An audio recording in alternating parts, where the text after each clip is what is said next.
Filing a patent in India involves several crucial steps to safeguard your invention. Here's a step-by-step guide to the patent filing process in India. First, ensure that your invention meets the criteria for patentability, including novelty, non-obviousness, and industrial applicability. Certain subject matters may not be patentable, such as scientific theories and methods of treatment.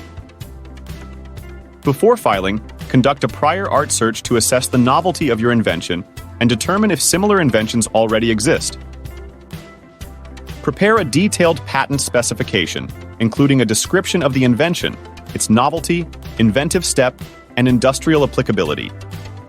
The specification should also include claims that define the scope of the invention.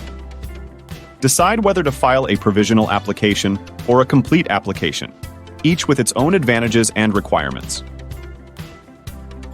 Submit the patent application to the Indian Patent Office, either online or in person at the appropriate patent office.